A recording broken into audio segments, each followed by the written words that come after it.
Are you okay?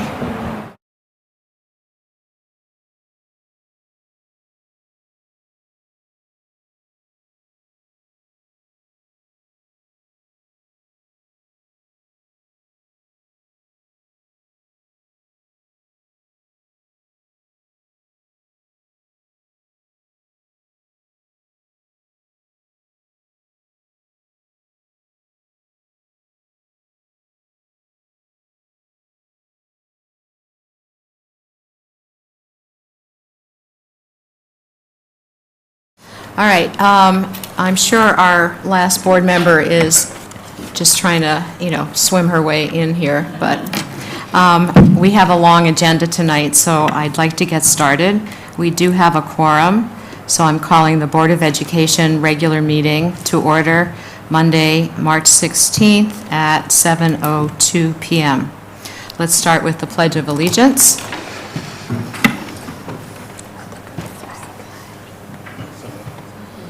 Sit back here, okay, sorry.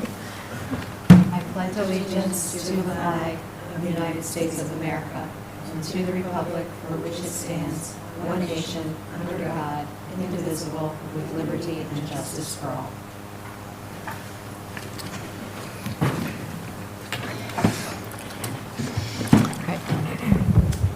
We're going to start with one of the best parts of the meeting. We hear from our Student Board of Education representatives. So I'd like to welcome Alice Sullivan and Lexi Banks. So welcome, and we look forward to hearing. Hi, I'm Alice. I'm Lexi. So we're just going to recap a couple of things that we've been doing over the past month and into the next month. So starting off, we had our Black History Month assembly about like a week and a half ago. And it was led by two of our 9th grade students, and the jazz band performs, as well as we had a message from a former student, and we also had a guest speaker come in to share some poetry. Our talent show was supposed to be the past Friday, but due to technical difficulties, we are moving it to this Friday? This Friday. Also coming up this Thursday, we have our band, orchestra, and chorus all performing at the high school at 7 p.m. And it's our Sea to Shining Sea 250th Anniversary of America concert. So if anyone wants to come, feel free. This Wednesday, Thursday, and Friday, we will also be having shortened schedules for portrait of the graduate presentations. And then next Wednesday is our SAT day for the juniors. So for the other grades, the seniors, we'll have the day off, and we're going to be focusing on getting ready for our internships, which is coming up in May and June, and like filling those forms out. And then the freshmen are going to have a presentation from Generation SOS, and the sophomores will be learning about starting the college process from some of the guidance counselors. So that's it from us. Thank you. Thank you very much. And that sounds wonderful. So great student life at Weston High School. So thanks for coming out tonight. And anytime you want to brave the rain to go home, please feel free. All right, approval of minutes. I'm assuming people have had a chance to review them, look over them. Are there any changes, discussions, errors, omissions, anything that needs changing on any of these? All right, if not, could I have a motion? Move that the minutes of the meeting were presented for review. There being no corrections, the minutes are approved as presented. Is there a second? I second. All in favor? Aye. Any opposed? All right, thank you. All right, it's now time for public comment. Are there any members of the public who wish to comment? Okay, then I'm just going to move along without the preamble since there aren't commenters. All right, that brings us to old business. School facilities, campus revitalization discussion. This will include follow-up by the SLAM Collaborative and our owners rep Colliers. I want to thank them for being here virtually tonight. They'll address several issues that we questioned at our last meeting. One was about grade 5. Another question was please review the costs and confirm them or change them or review them or revise them. Another question was around grants. And then a final question that I asked a little bit later was, can you compare the timeline between submitting a grant to the state for reimbursement of school construction in June 2026 and comparing that to what would happen if we did it in June 2027? What work could we continue and how might it impact the timeline and/or any of the order of business that needed to be followed? So there's a lot to talk about in there, and I'd like all board members to be able to make their comments and ask questions, but I also ask us all to focus because there are several rather complicated issues to get through, and also there are other items on the agenda. So I'm going to turn it over to Slam and Colliers, and we're going to move, and Phil, can you just tell me who's behind me? And there you are. So tonight we're joined by Scott and Kemp, and also Jim. Scott is from Colliers. Kemp and Jim are representative from SLAM. All right, so thank you. Good evening, everyone. I'm sorry, go ahead. Yeah, I just wanted to say, if you could be in charge of how you present and at what point you would open it up to board members' questions. We'll take the lead from you as to when we can ask our questions. Thank you. Okay, and on behalf of Colliers and the design team, I want to thank the board for allowing us to attend virtually on such a nasty evening. And yeah, I would encourage, let's have questions as we go through this presentation. I'm just going to start us off, then I'm going to turn it over to Kemp. Colliers, we have met a number of times with Kemp and Jim and the SLAM team to resolve and confirm some of the numbers and some of the information that was presented the last time SLAM was in front of you. So we've put together a brief presentation that hopefully will answer the majority of your questions, but if not, again, please feel free to ask those as we move through the presentation. Is it possible for me to share my screen? Yes, you're all good. Let's see. Okay, can you see the full presentation slide? Yep. Perfect.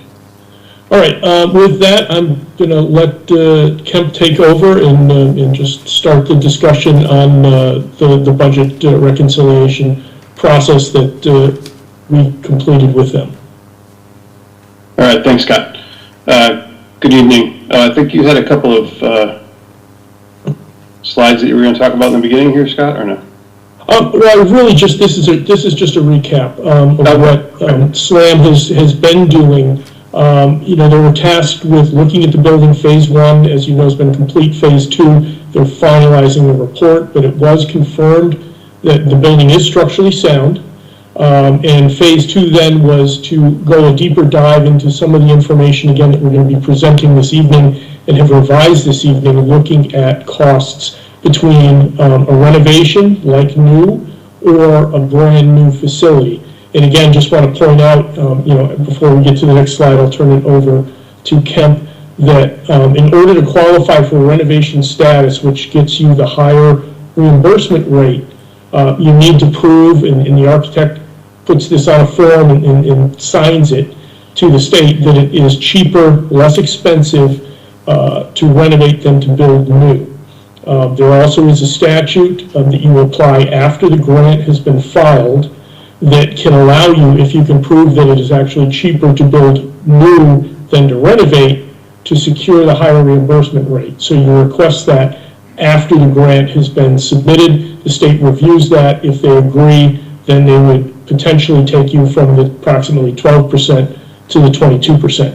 Again, we can't guarantee this at this time, so the reimbursement rates that Kemp is going to show you right now are based on either the new rate, which is approximately 12%, or the renovation rate, which is 22%.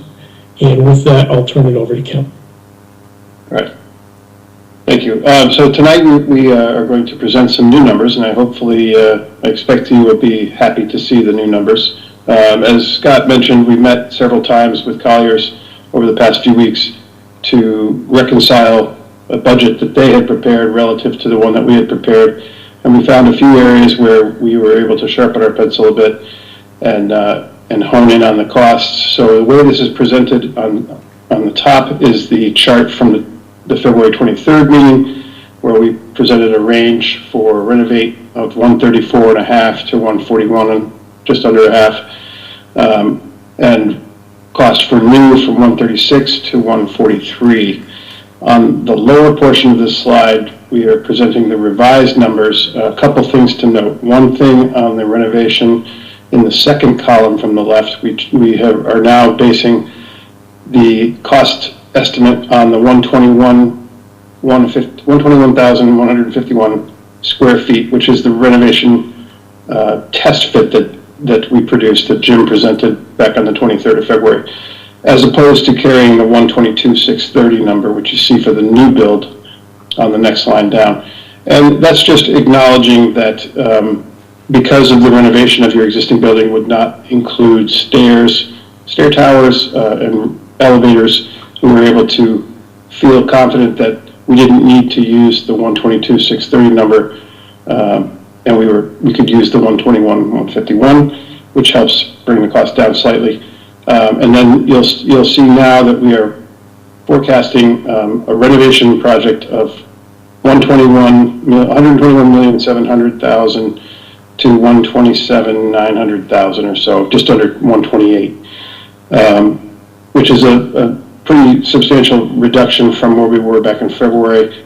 I have the next slide, but we won't get there just yet, but the next slide has some rationale as to why. And then the new construction is ranging from 121.3 to 127.5 million dollars. And then looking at the potential costs to Weston, sorry, I'm going to jump back up to renovate and I'll carry all the way across on that one. We anticipate about 101.3 to 106.4 being the Weston share for the renovation project, and the state would contribute somewhere in the neighborhood of 20.4 to 21.4 in our current calculations. And then on the new build, the cost to Weston would be about 109.7 to 115.3. And again, these are based on the percentage rates that Scott mentioned a minute ago, the 12.5 for new versus the 22.14 for renovate. And then so the estimated cost from the state would be 11.6 to 12.2. Next slide, and I'll go through why these changes. So, as part of our reconciliation process with Colliers, we went through both the renovation version as well as the new cost estimate. And on the renovation addition, I already mentioned that we're using the 121,151 gross square feet rather than the 122,630. We also reconciled the new construction component for trade costs, and that trade costs are basically all your brick and mortar costs by each trade contractor in the estimate. We reduced the design and estimating contingency. We felt that we needed to maintain approximately 2% due to uncertainty of final design. It was previously at 10%, acknowledging that the bulk of that contingency is really in the trade costs under bullet 2. On the new construction, again, we reconciled the new construction component for the trade costs between our two estimates. We, in fact, eliminated the design estimating contingency with the understanding that that's all captured in the trade costs. And then we reconciled the escalation in response to the schedule change, which Scott will go over shortly. There was a slight additional 3 months in escalation for the new that we carried. And then we decreased the general conditions by 2 months. based on this, again, on the schedule revisions. And for both estimates, we removed the $3.5 million sustainable initiatives budget line, feeling that in the interest of getting the budgets down, the current code for a school project is very sustainable and energy conscious, and we felt that baseline building code would give you a very well-performing building for the next 50 years. We also reconciled the owner soft costs percentage and the owner project contingency, and then reconciled other ineligible costs. And I'll go through some of those in more detail on the next slide. So this slide is simply a repeat of the lower portion of the slide 2 slides ago, so the numbers are the same up at top. I wanted to go through the notes, and anything in red is what's been changed since our February presentation. So item line 4, I now put not used because that was indicating the $3.5 million sustainable initiatives line item in each estimate, which is no longer there. We revised the construction we kept the construction contingency, but removed the owner or the design and estimated contingency. We revised the estimates to reconcile the owner soft cost budget and owner contingency budget, so I want to just highlight that. Other ineligible costs are now 5% for new construction and 7% for renovation. And then the eligibility factors, this was somewhat unclear on my previous version, so I wanted to be very clear about it. The renovation project is 0.8147, and the new construction project is 0.8049. And those two numbers, those two eligibility factor numbers, are what the reimbursement rates are multiplied by. So on line 9 and 10, the new construction reimbursement rate is reduced from 12.5 to 10.06, and the general construction rate, which is renovation, is reduced from 22.14 to 18.04.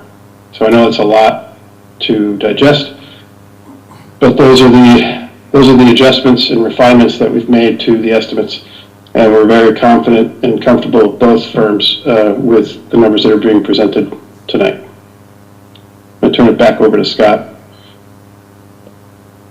Before we proceed any further, I'd like to just at this point open it up to any questions.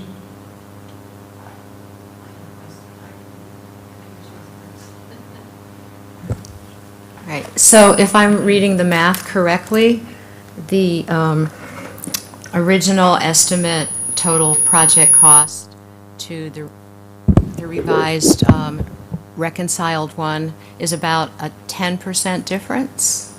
Am I doing my math correctly? 11%? Approximately, yes. 10 or 11%? All right, I think that's good news. All right, and you did not change the ed specs to do that? No. No, it's just strictly an estimating reconciliation exercise.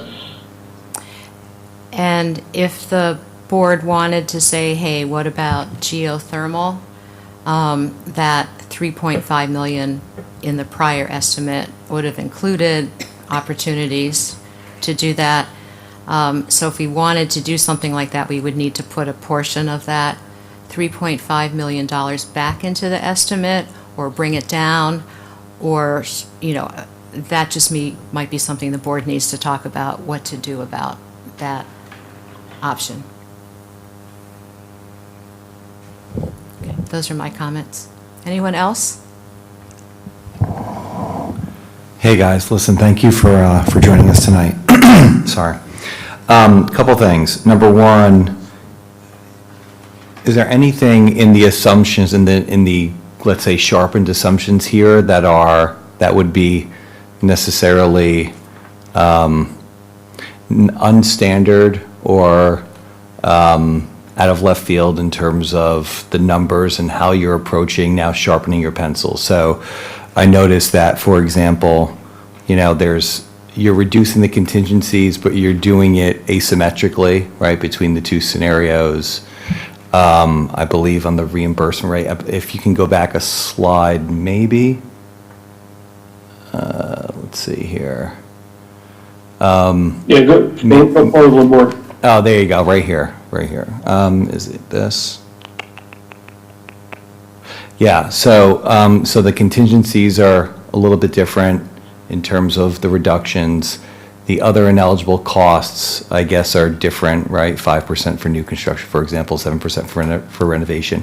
Is that all consistent with other analyses that you guys have done, that the state has reviewed? There wouldn't be any challenge to any asymmetric application of any of those factors? No, we don't believe so. They were actually asymmetric in, at least for the ineligible cost items in the previous version. They were 4 and 6, and after working with Colliers, we decided to hone in on 5 and 7% for those other ineligibles, because that's more in line with what they've been seeing. And they manage, quite a few projects, so we were able to align that. So I think that's perfectly fine. Okay. I really think it was the design and estimating contingency that we had carried, that once we reconciled, we realized that they were already accounted for in the trade costs, and so there was a bit of a double dip on the first go around. So we were able to extract that. So hopefully that answers your question. Got it. No, that's great. And if I may, Ken, just point out that there are both owner soft costs and construction contingencies also that are, highlighted on this page, and that we agreed or we're carrying more contingency for the renovation project, because a renovation project has a lot more unknowns than new construction. So we reconciled that as well. So I don't want anybody thinking that, contingencies were eliminated.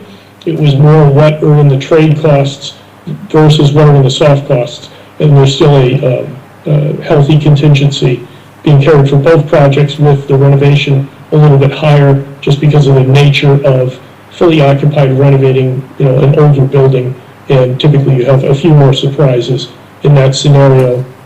In similar fashion, that's why the ineligible costs are slightly higher for a renovation than new. And again, these are just our best guesstimate at this time.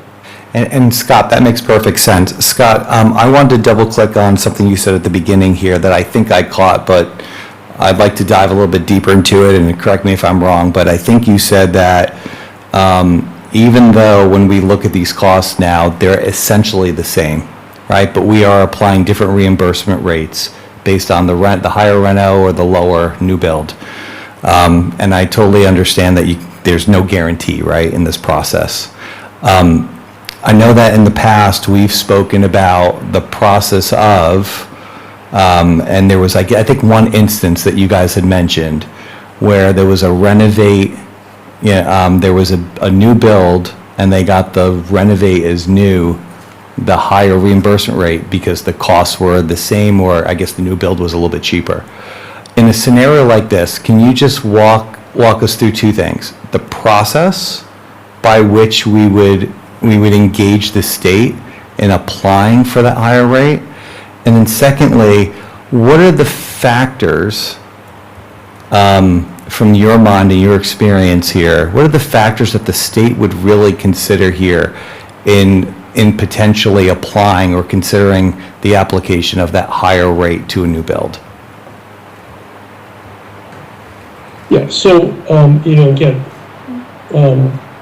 with changes up at Hartford and with Office of Grants Administration, they no longer will engage in any kind of a dialogue with you prior to submitting a grant. So, as I stated initially, if you chose the new option, we would submit the cost. You really don't submit anything as far as a reimbursement rate. That's all determined by the state. But as soon as the grant was submitted and accepted, we would take the form that the architect is going to provide as part of the renovation analysis, and we would submit that with a cover letter citing statutory language requesting that the state increase your reimbursement from the 12.5 to the 22.14. Again, you're, as you pointed out, you're very, very close. Looking at, again, the potential issues you can have with a renovation project, and I think we'll get to it momentarily within the presentation, some of the reasons that I believe would tip the scale further in your favor with the state is, trying to renovate that building of that age and some of the challenges and compromises that come with that versus building new. I believe you've got a very strong case that the state would support the higher reimbursement. The only problem is we can't say that to the public or guarantee that to the public at this point. So if we're talking, going into a referendum and funding approval, the numbers on, if you chose new construction, the numbers on the bottom would be the numbers that we would present to the public with the caveat that we are going to explore with the state increasing that after the grant was submitted. Scott, when would we find out what that reimbursement rate would be? When would we get that information back from the state in this process? That's hard to say. They're at times, not as quick to react, but by the time that it was on the priority list, you would have that result and that knowledge. So it would be most likely by the December following of the December after the June in which you submitted your grant application. And the reason why I ask that is because obviously, let's say we would move forward with the grant, for example. If we move forward with the grant and the hope, of course, was that we were going to get this higher reimbursement rate, we would actually have to go to the town, in November? And so we still wouldn't know at that point, what would we be voting on, I guess? The project without knowing the cost. And so then how can anyone in town really vote on that without, what if we went through with it, assuming that we were going to get, let's say, the higher reimbursement rate? We didn't. And the town, do we vote on two things in that case, Deb? I don't know. Do we vote on a new building, assuming that we're going to get a higher reimbursement rate, and then we vote on a new building, assuming we're not, and see what passes? I'm not sure. And this is probably not the forum for it, but Yeah. just thinking ahead. Sorry. Right, no, I think those are great questions. You're not the only community to struggle with this. And unfortunately, it's a chicken and egg, and we've brought it up to the state numerous times, and they will not comment until you submit your grant. Now, is it possible you would know before your referendum? Absolutely. You possibly could. If we could push this through with them, you might know, but you're not going to know. They will not even look at your project until the grant is filed. Now, you do not have to, within your referendum question, some towns do, some towns don't, list the estimated cost to the district, but you do just have to approve the total amount of the project, understanding that the state will be providing a level of support. In your case, that level of support would hopefully be defined more clearly before your referendum. But again, I can't guarantee the state's process or response to that question. I get it. Thank you. Can we take a step back? I see what you did. I appreciate what sharpening the pencil did, but I'm still stuck on the number. I still think it is a crazy high number, and I think it's really going to be difficult, regardless, getting that through a referendum. And one of the big questions I want to ask is, even with 121,000 square feet, roughly, that's still almost $1,000 a square foot. How is that? How does that look compared to other projects, middle schools in the state of Connecticut recently? It's right in line with it. I think we've shared this information in the past and gave some examples.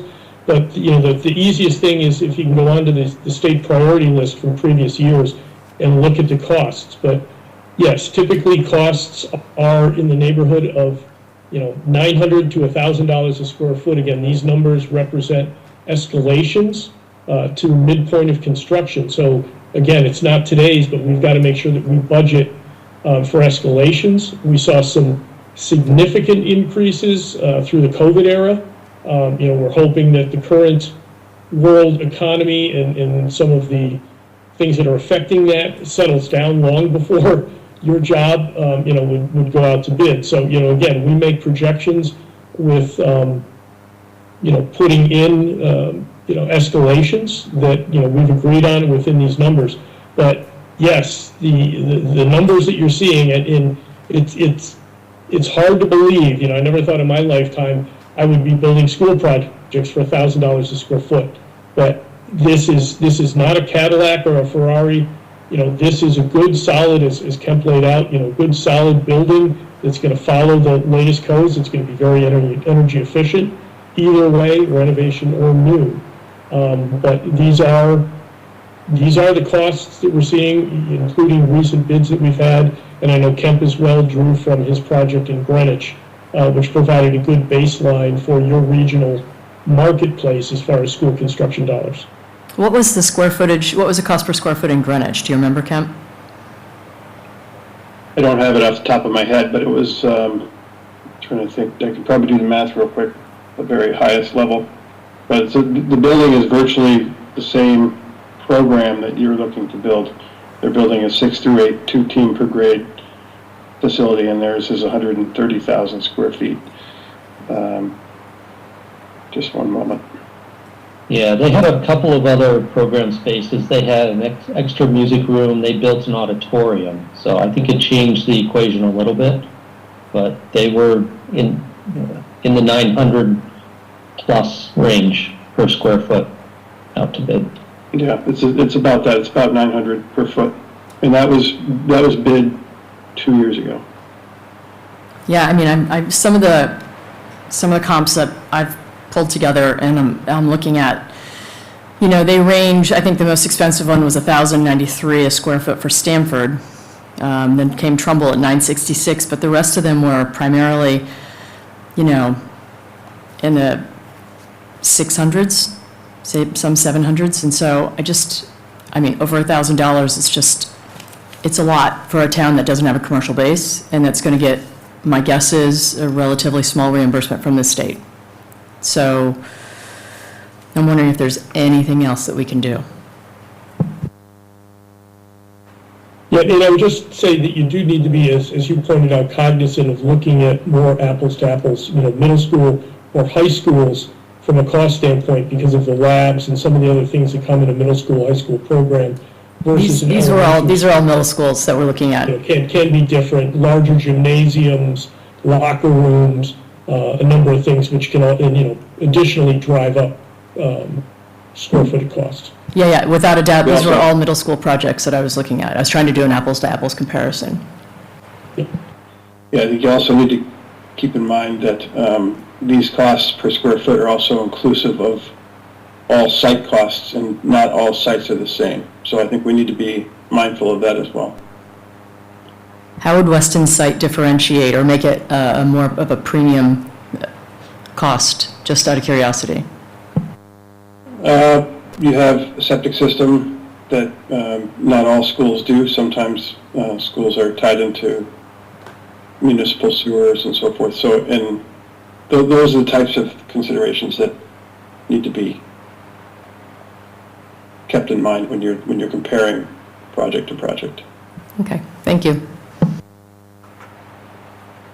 I have a question too. I'm just wondering, why is the cost to renovate a new so high? Why is it the same as a new construction, and why would it not be lower? Well, I think we may get to that when we look at the schedules a little bit further on, but it takes a lot longer to renovate a building than to build a brand new building, especially when you're fully occupied. You don't have enough capacity within the school system to vacate completely the middle school. Also, the renovations, tearing down building areas, while it's occupied, there's temporary bracing, temporary plans, a lot more general conditions. We're looking at anywhere from 20 to 24 months for a new build to 39 months for a renovation. And so there's a lot of general conditions with your contractors. The work is put out over a much longer period of time. And then there's a lot of temporary egress, a lot of additional safety measures, and factors that come into play. So again, it's very challenging to renovate versus building new. It takes a lot more time. So that's why, again, you see that the numbers are fairly close.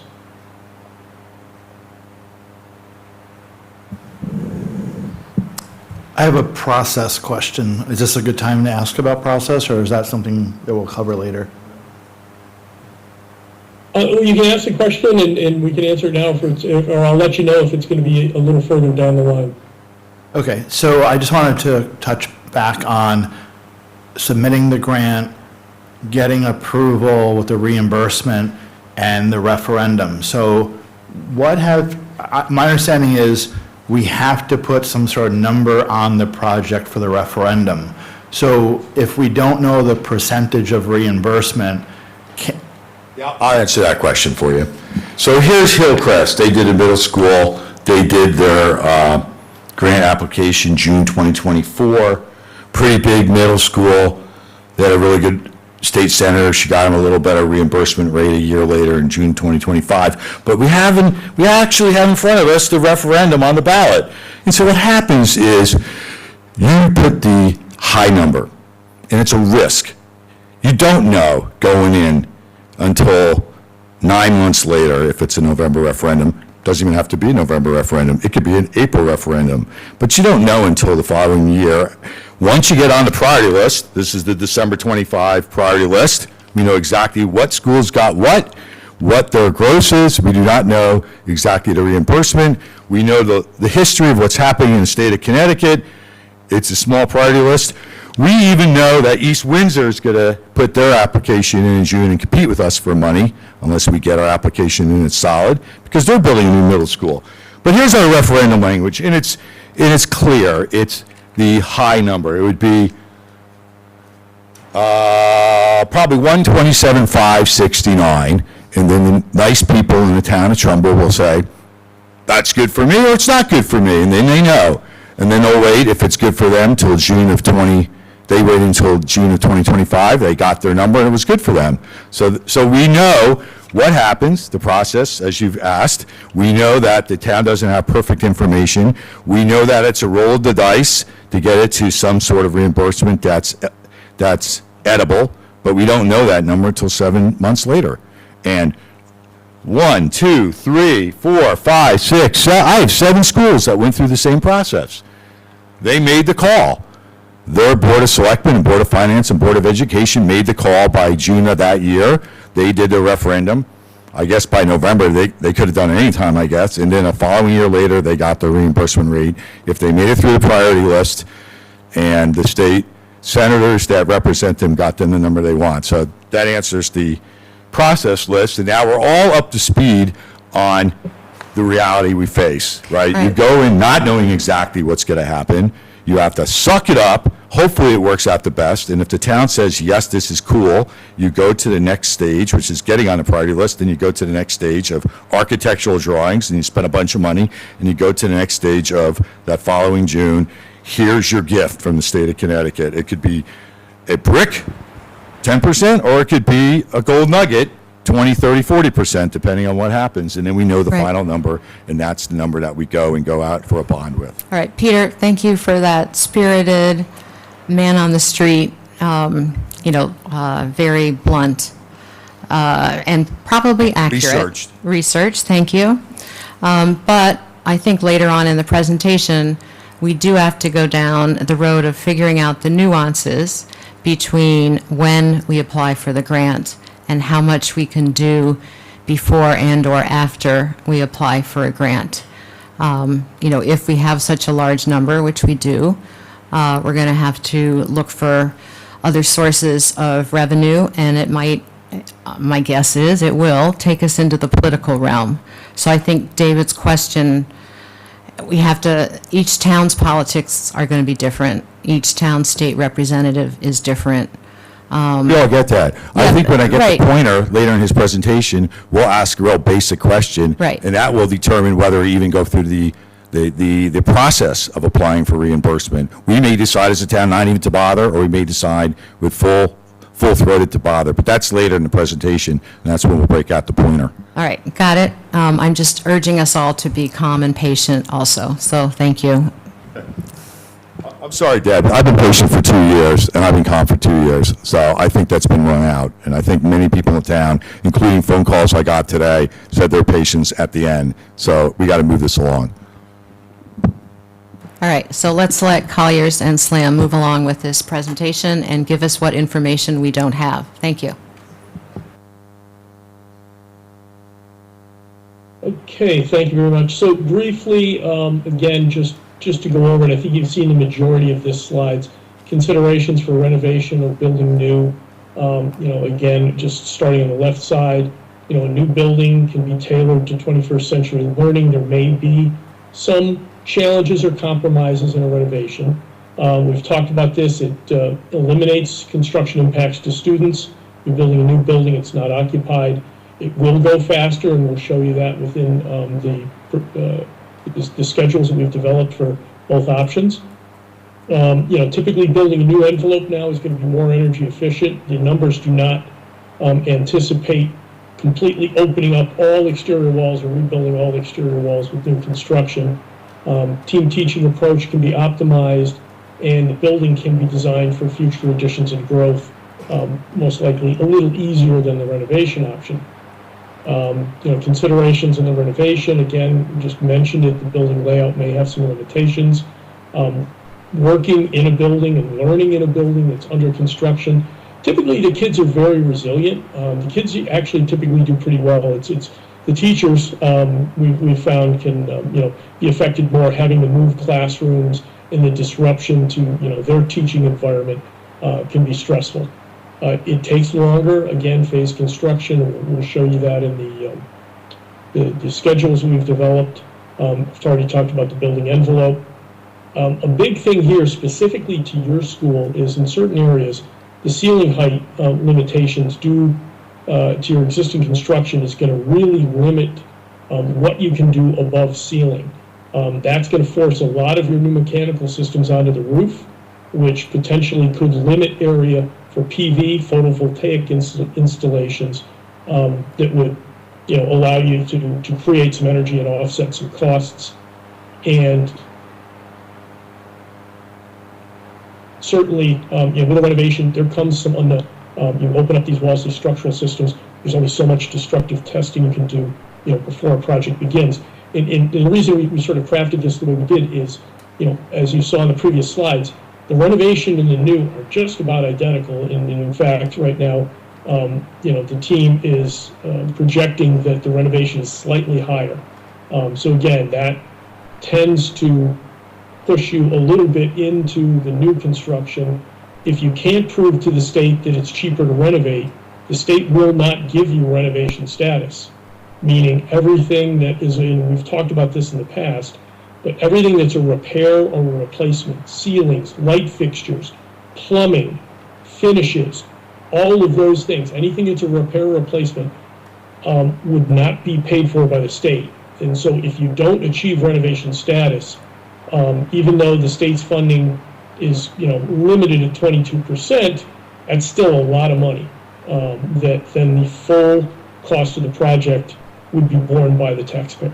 So just wanted to kind of point that out as a guide. And this is, I think this was a photo, and I just copied that into this presentation that you saw previously. You can see these are steel beams.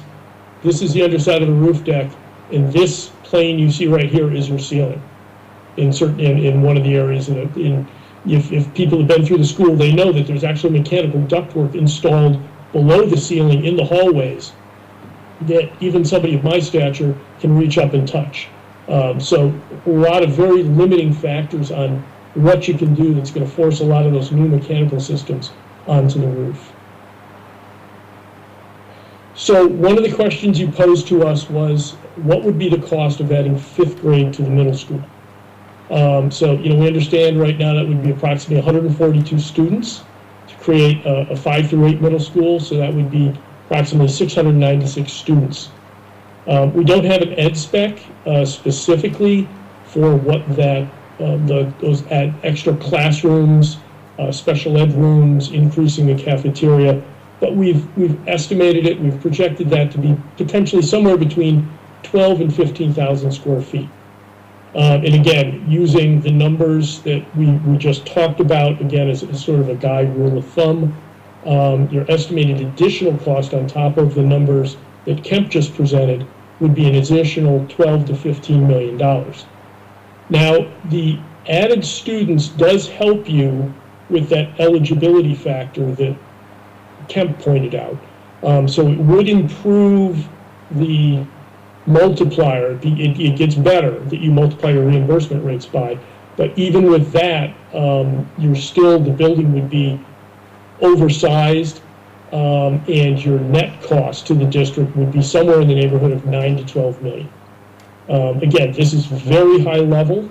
We would certainly need an updated ed spec to really evaluate that further. We understand that potential teaming or the approach to 6th grade might change if 5th grade came up.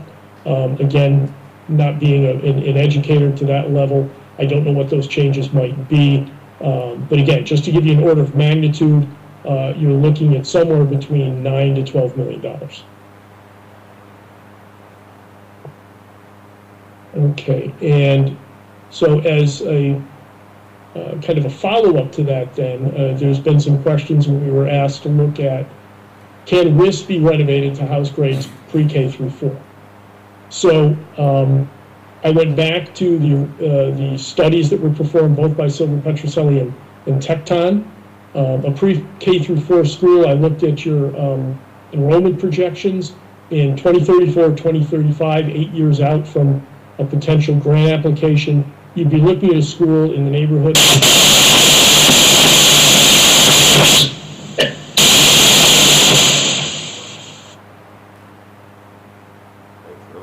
Hold on 1 second.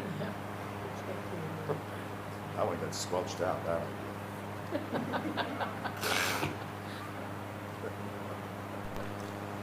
Hang on 1 second, guys.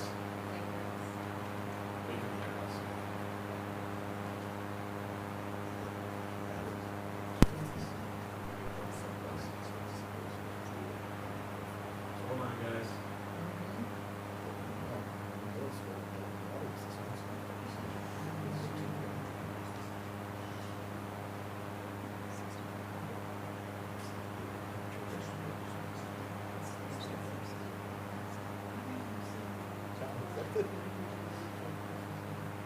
Okay, can you try again?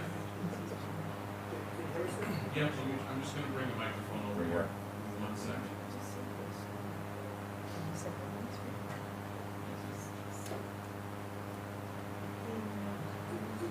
Did you hear the discussion on bringing 5th grade to the middle school? Hold on 1 second. Hang on 1 second. We did. I'm going to bring the microphone up. Just if you could speak up a little bit louder, because now you're coming out of my computer speaker. Okay, how's this? Is this good? Hold on 1 second. 1 second, Scott. Let me just shut the door in my office. Hold on.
All right, can you try it again? If you don't mind talking again?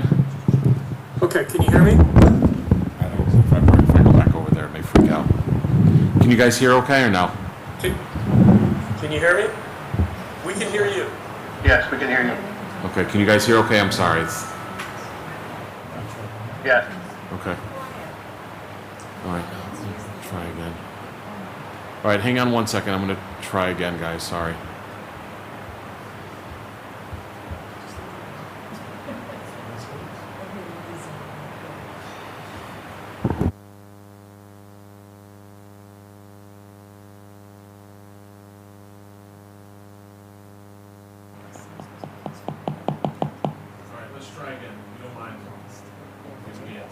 No, can you hear me now? Okay. Okay, terrific. Okay, so in addition to the question, you know, what would it cost potentially to bring fifth grade to the middle school, we were also asked to kind of just go back and revisit WIS and, you know, see if that school could house grades pre-K to fourth grade.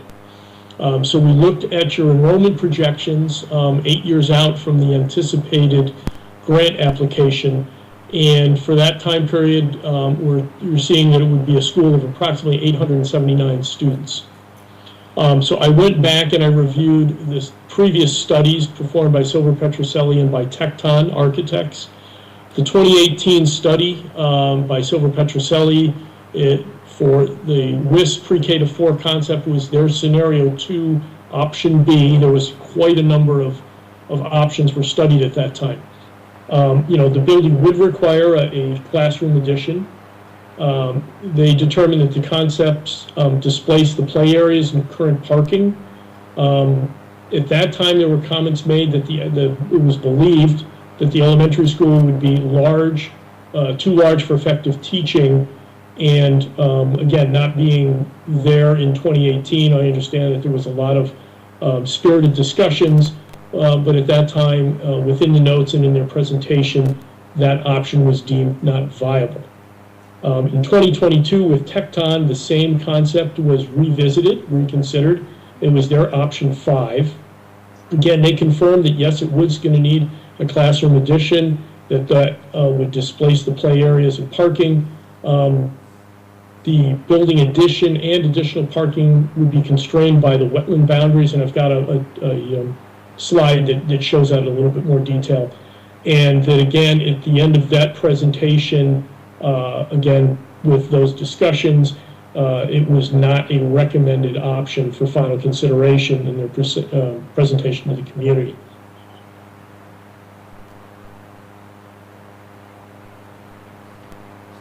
And again, I believe that we involved in making that final consideration. So just really quickly looking at this is just a page from the Silver Petroselli report back in 2018. The areas shaded in blue are potential building area. You got your playgrounds here, there's parking here. What you see, the darker sort of mauve is your wetland area, and then there's wetland setbacks, a wetland boundary, that's in this lighter shaded area. So you can see it here, both to the north, east, and to the southwest of the facility. So again, they had determined that the area for that addition, fairly large addition, would be in this area. It would displace a lot of your infrastructure required to support the school. In 2022, Tecton took a little bit of a deeper dive. They had their comments here with these numerical tags. This was their proposed addition.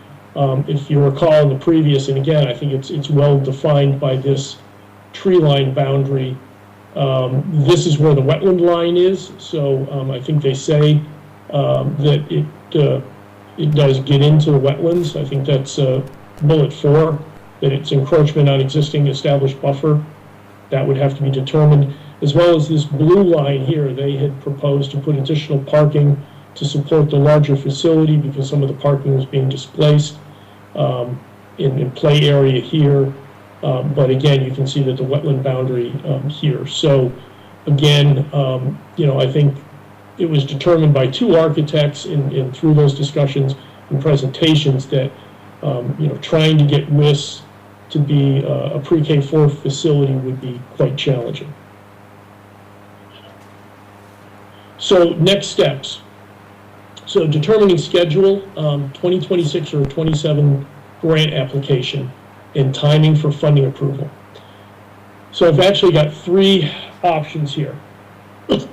Option 1, we're in 2026. This red line reflects a June 2026 grant application, this red bar, grant application. I didn't get very granular with this. I wanted to keep it high level.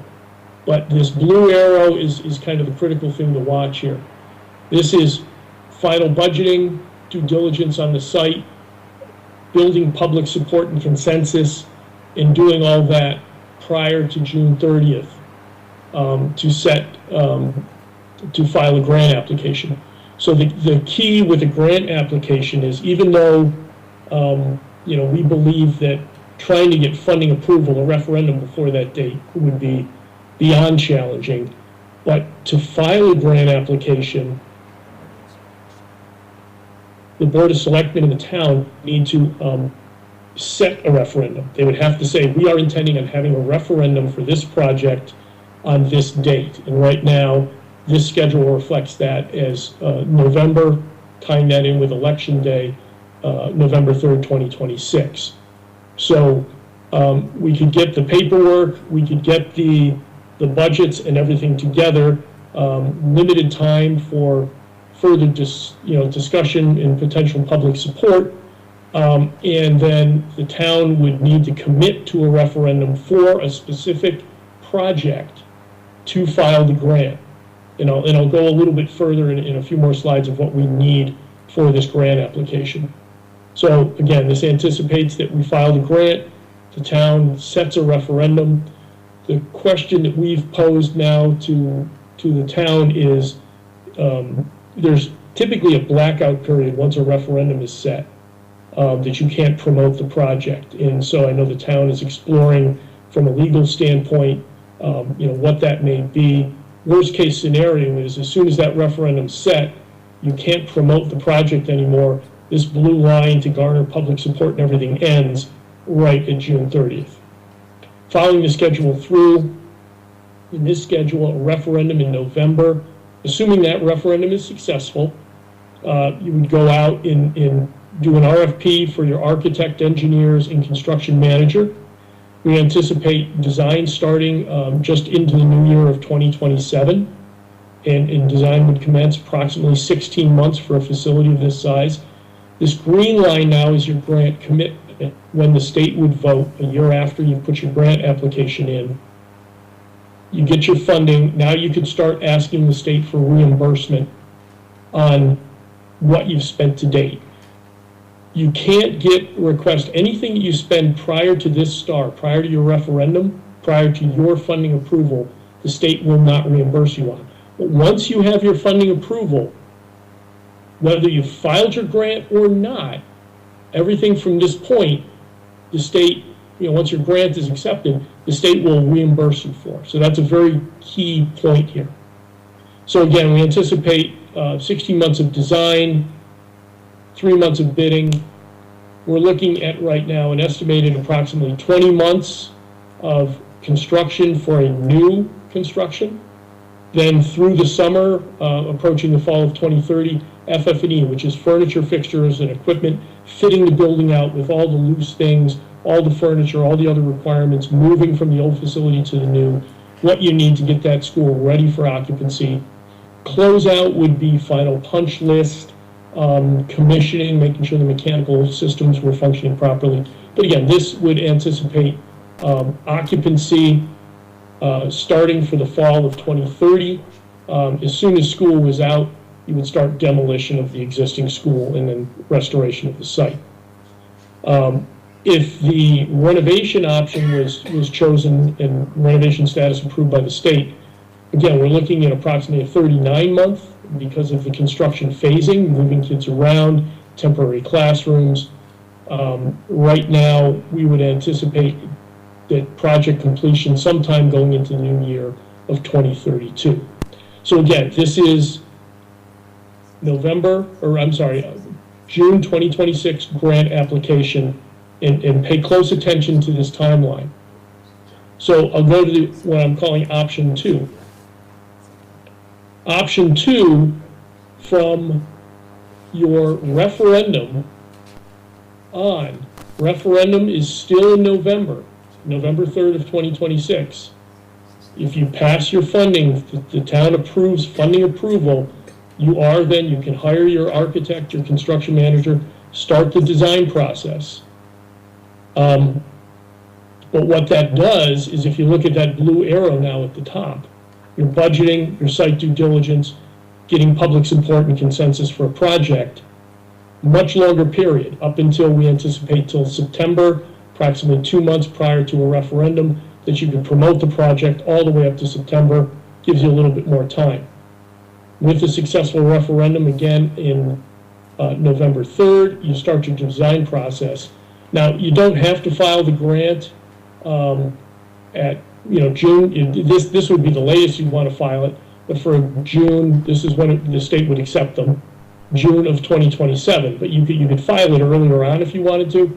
Doesn't really matter as long as you get it in before June 30th. But you've got your funding approval. Now you start into your design. Your grant commitment now is a year from that. So instead of the grant commitment in 2027, I'll go back one page quick, while you're still designing, you can start asking for your reimbursement from the state here while you're still in the design phase. In this option, you pretty much have the building designed, ready to go, shovel ready. The state says, okay, here's your grant commitment. Then the state will not let you put a project out to bid until your grant commitment has been approved. So same design period, grant commitment in June, July 1st of 2028. We bid the project out, same construction timeline for either choice, either project. Here you're opening the school in 2030 or potentially going into completion of a renovation beginning of 2032. So, this option, exact same timeline, but instead of trying to get the grant in by this June, you look to do the grant next June. The overall timeline, project completion doesn't change. The only thing is there's a little bit more time here from when you can start asking the state for them to reimburse you. You're not going to start here until, in essence, your design is complete. You're carrying those costs for a little longer. We've never seen, once funding was approved by a community and it was submitted as a grant, especially for a project of this sort, based on the age of this building, we've never seen the project not added to a priority list. So this is option 2, again, gives you a little bit more time here. Now, there was a third question, an additional question, said, well, Scott, what happens if we move the referendum date a little closer to the grant application in June 27? So as you can imagine, the blue line increases further, but now, since you haven't passed your referendum, and in this case, we figured we'll set the referendum date in February, and in early April, you would have your referendum. Again, this is where funding would be approved. As soon as funding is approved, you can go out and get your architect and your construction manager. You can start your design phase. Again, all of these periods are exactly the same as the previous schedules. However, because you've moved your referendum from November to April, everything pushes as far as your construction completion. So now we don't believe that you could get a new build built and ready for fall of 2030. You could choose to move into the new building over the Christmas break, extend that Christmas break, move over beginning of the new year of 2031, and the construction schedule pushes out a little bit further. So I'll stop right there. I know, again, that was a lot to digest. I think, our recommendation would be looking at option 2, because I think at this point, it gives you a little bit more time. In addition, I mean, if the town felt or the town was ready to approve, you don't have to, you could have the funding approval in the referendum prior to this June 30th, but looking at a timeline of when that would have to be set, selecting the project, the final budget, looking at some of the other tasks that need to be completed, I think that timeline is too tight. So any questions on the schedule outline of what the different grant dates and funding approval referendum dates mean for your projects. In option one, you described the blackout period. How long is that? We've seen other attorneys determine that as soon as the referendum question, and it doesn't have to be the exact question, you just have to have a motion that the town will have a referendum for this project on, in this case, November 3rd, 2026. But we've had attorneys say that once that constitutes setting a referendum, and they've looked at the legal statutes within the state of Connecticut, so the blackout period starts at that time. It could be a different town attorney interprets it differently, but we've seen that on a few projects that they've determined that meets the intent of the statute and the language for a referendum. So again, that's why the blue line stops right when you set your referendum. And again, you have to have at least committed to a referendum as part of your grant. That needs to be provided with the grant application. Not necessarily that you've passed it, but you have to have it if you filed your grant in June of 2026. You have to have your referendum by November and submit it to the state by November 15th to go on the priority list. If you don't approve your funding and get it to the state, your funding approval by November 15th, the state will take your grant application and will not put it onto the priority list. You'd be forced to the next year. So in this scenario, the furthest out you could do a grant to pass this budget would be November 3rd of 26, quick turnaround to get the referendum results certified and submitted to the state. So once we establish a referendum, so you're saying here, as of June 15th, if we were to establish referendum taking place that following November, from June till November, it's basically silence, correct? That's what we believe, but we would recommend that you confirm with your town's legal counsel. So can you show us, so you're not recommending option one, you're recommending option two, which then... Well, we believe there's a lot to do still here with this blue arrow and building consensus for the project. So yes, option two gives you a lot more time here to select the project. We get the final budget. Some of the things I'll show you in the next slide. And again, with that November referendum. So between option one and option two, it's the same target date. We target this because what that allows us to do is be, in essence, shovel ready to bid as soon as that grant commitment is confirmed July 1st of 2028.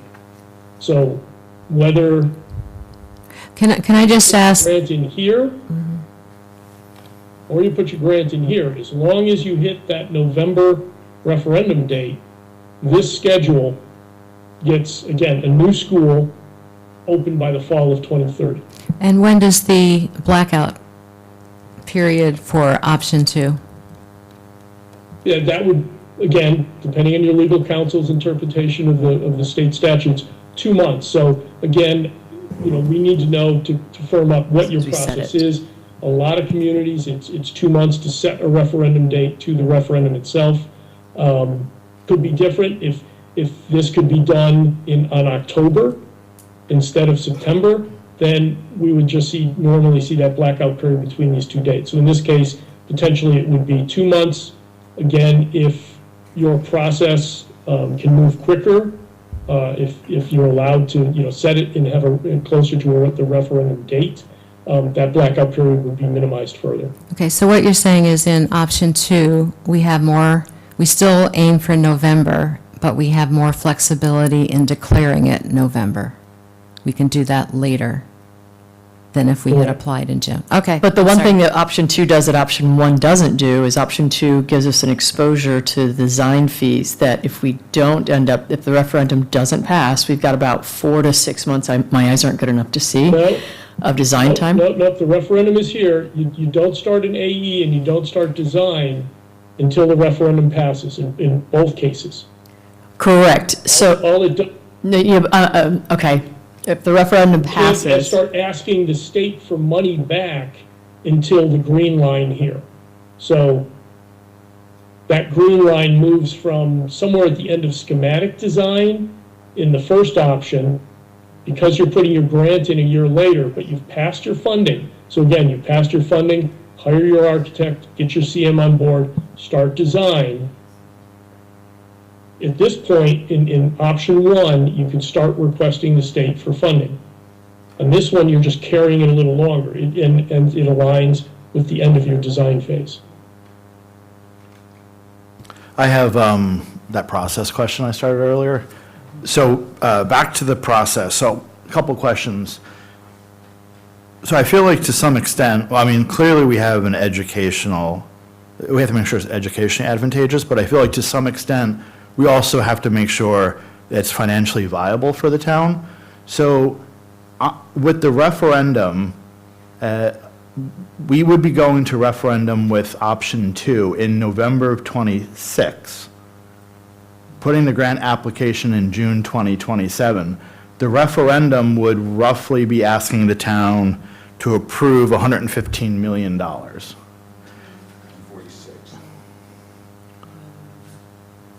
I believe 127, well, it depends on which option you choose, but approximately 127 million. Okay, so I wrote down both numbers, so I guess my arrow here would indicate that with, okay, so we'd be asking town for 127 million.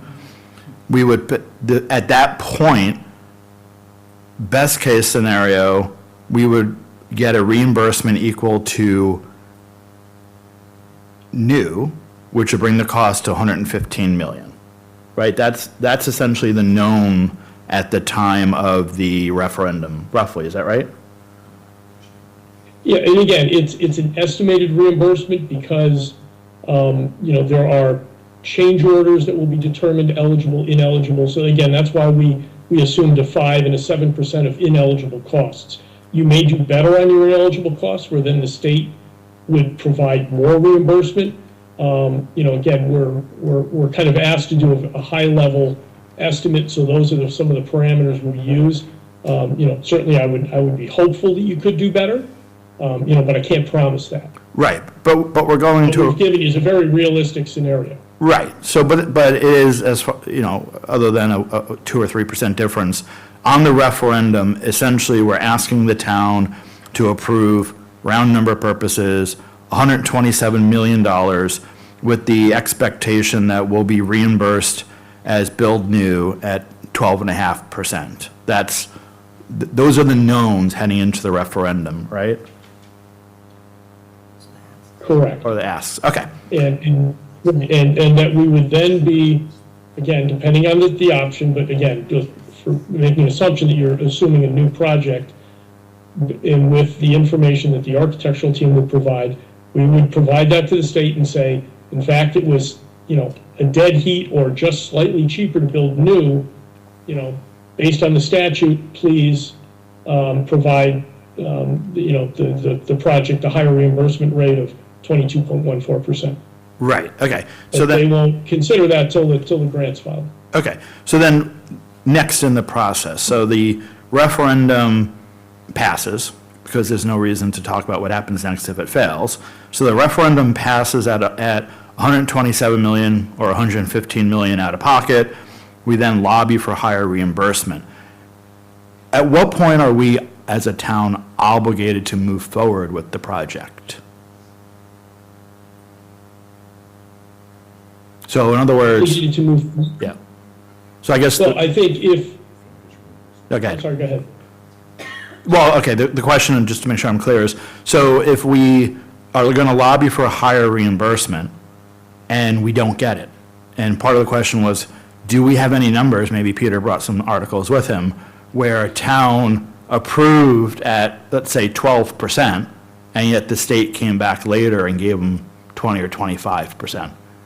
But we'll hold off on We your... have had special legislation that came in after a project was on the priority list and approved, and that special legislation was added to a later list and the project reimbursement was increased.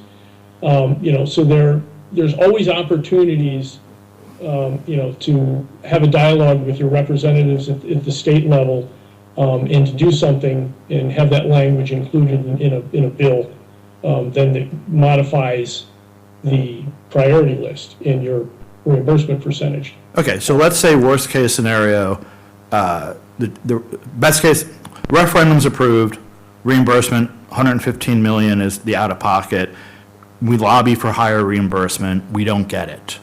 Are we bound to move forward with the project? No, you're not bound to move forward with the project, but, again, what we're showing here is that it's in your best interest to, as soon as the funding is approved, get your architect, construction manager, start the design process, start things moving forward. If you waited to have special legislation, and don't start the project, this whole timeline slides.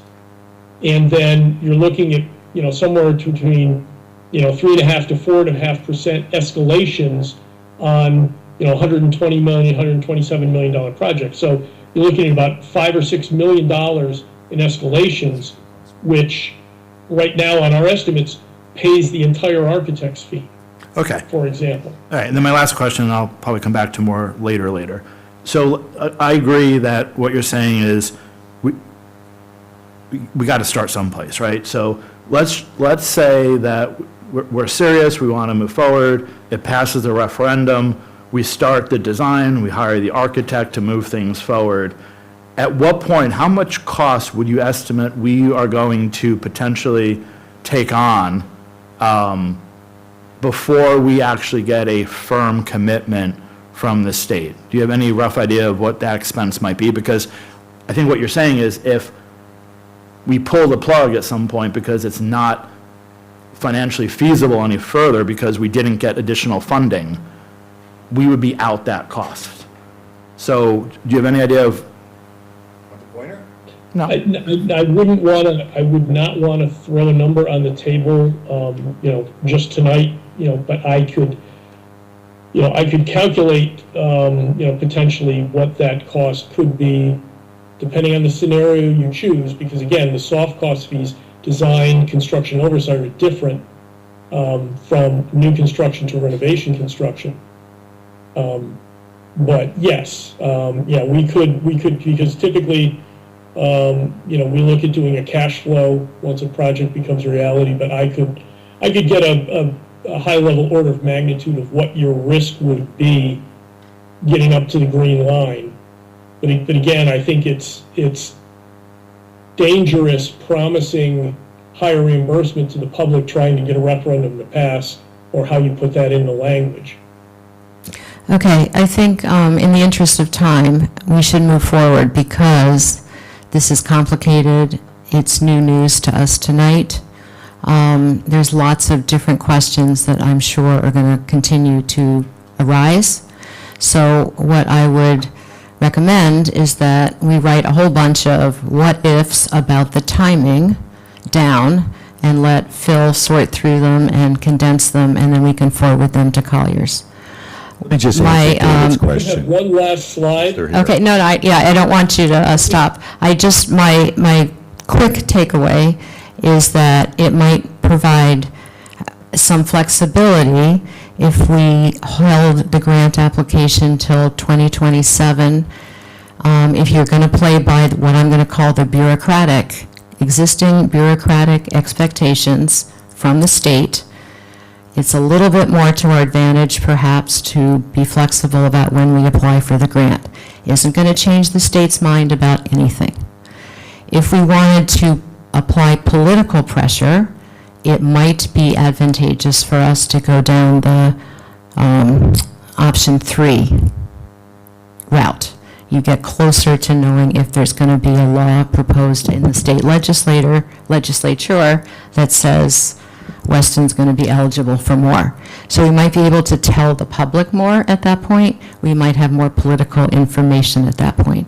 I'm not advocating for anything right now. I'm just saying we need to absorb all this and all the what ifs and, what if we did the architect's design, are we ever going to get that back? All those good questions could we please write them down so we can send them to Colliers? Because we're not going to get all through them tonight. We're just not. This is just going to be one question after another, which is great. Instead of one battle after another, it's one question after another, which are important, but, we're not going to get there tonight. So are there any general questions outside of if we move it 2 months this way or that way? I have a general question. Are we going to get a copy of the deck? Oh, absolutely, absolutely. Of course we are. Let me just answer David. No. I'm going to answer David because he asked a good question. but The wait. answer is yes, David. Trumbull went in at 22%. A year later, they got 44%. So there's hope out there. The problem is right here. You're in for $300,000-$400,000 before you know what happens here, whether the green line is here or the green line is here. You're spending money that, you don't know what's going to happen if you're not satisfied here. The problem is, if you know the town, it's almost like you want a referendum June 14th for your June 15th. Because if the town says, I don't have a stomach for $126 million, why bother putting in a reimbursement grant? Just toss it in the trash. If the town says, yes, this is pretty cool, we get it, 6,500 voters say we get it, then you know that you have this delay, and this is in option one of $400,000 you're in, you're hoping for a better deal a year later. So you asked a good question. Yeah, there's hope out there, but you got to spend some money. If you wait, escalation costs go up and up and up. So the convenience of knowing more costs you a lot more money here. So there's no good, you're all in a trap here, basically. All right, thanks for that summary. I also think we're getting over our skis here. Some of this discussion is also what is expected of the Board of Selectmen and the Board of Finance. So, Nicole, you had one last question, and then we'll move on to, is there any hope for grants? Yeah, just to tie it up and kind of what Deb was saying, how we all need to think about these options that were just presented to us. You're recommending option 2. Is there any downside to option 2 versus the other options? And also, is there any downside to option 3? Again, the risk reward here is, you're carrying, as Peter pointed out, you're carrying more of the design fees till you can start getting reimbursed. So, that's the risk and reward in this scenario. Option 3, having that funding approval, again, this would still anticipate starting, selecting your architect and your CM and starting your design before you have that grant commitment. And again, this is how every project I've done in the state of Connecticut in the last 10 years has approached it. If you wait until you get your grant commitment, it's just going to push this whole thing out another year and a half. And you're probably looking at then, if you said, Scott, we want to do it that way, we're going to increase the project by 4.5% a year. And it's not just 9% because it compounds. So it's 4.5% times the value, and then take that times another 4.5%. So it's probably a 10% increase in the construction cost, in project cost. So again, it's looking at the options of, can we carry some of that upfront money to try and accelerate the process and the schedule to get the kids in a little bit quicker? That potentially also defers some maintenance that you may be coming down the road for your existing school that maybe you avoid. Again, hard to say, rub the crystal ball, but that's kind of the outlier of the 3. But again, going to option 3 and even the later referendum starts pushing you past a 2030, and you're really probably looking at getting the kids in at, again, either the winter break or 2031. So we were trying to show you with 1 and 2, the 2 examples that could get a new school constructed by 2030 or renovation completed by the winter break of 31 going into 32. But it doesn't seem like there's much downside for us to pursue option 2 versus option 1. No, from a timeline standpoint, no, it's exactly the same, but instead of carrying, in this case, up to your grant commitment, you're probably carrying the selection in up through schematic design. And when schematic design is done, you can start requesting reimbursement. In option 2, you're carrying all the design right up to bidding. And then you can start requesting reimbursement from the state. And they'll go all the way back to here. And if you get special legislation, they'll modify core CT, and you'll get that payment based on revised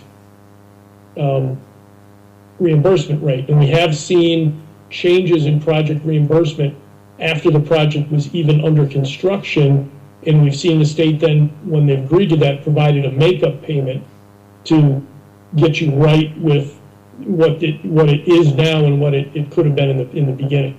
So we've seen makeup payments as well. But again, it's really a matter of getting into the process with your state legislators.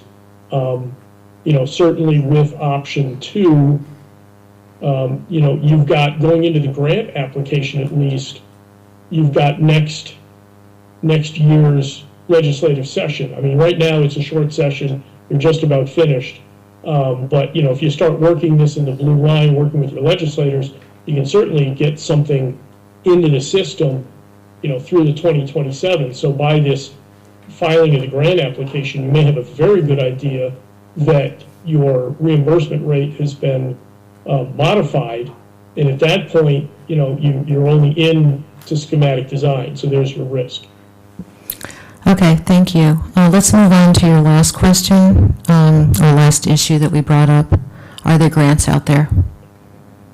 Well, yeah. What I really Oh, yeah, I'm sorry. I forgot this application, yeah. So these are the steps that you've got to do for submission. Right now, the Board of Selectmen need to pass 3 required resolutions. They need to create a building committee, authorize the Board of Education to submit the grant, and authorize development of schematic design. Don't get hung up on number 3. It's just a required motion that needs to be filed with the grant. Doesn't come with any financial commitment until you hire the architect. So I'm not sure why it's still there, but it is. But so in essence, the Board of Selectmen, prior to, if you were going to go in again this June 30th, they've got to pass these 3 resolutions, create a building committee. Board of Ed has to approve the final education specifications. The Board of Selectmen, again, if you were going in by this June, they would need to set a referendum, and then get your funding approval, as we talked about, which come after. But they need to set a referendum by June, or have your referendum prior to the following year of 27. We did just provide Phil with a phase 1 site environmental assessment. That is a requirement of filing a grant with some additional paperwork, so you have to have that in. And then we would need to create, based on your final selected option, create the final project budget and documentation for submission. There's a detailed estimate that we would take the high-level estimate produced by SLAM, put that into a more detailed format. That is also a requirement for the grant. So all these steps would need to take place if you were considering June 30th of this year. If we can't achieve all of this, then you have to go to June 30th of the following year. And then the last question, yeah, I've reached out to our staff.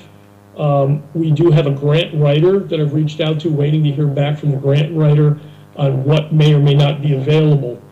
We did just get some information. I sent it to Phil earlier today, that there was an Inflation Reduction Act.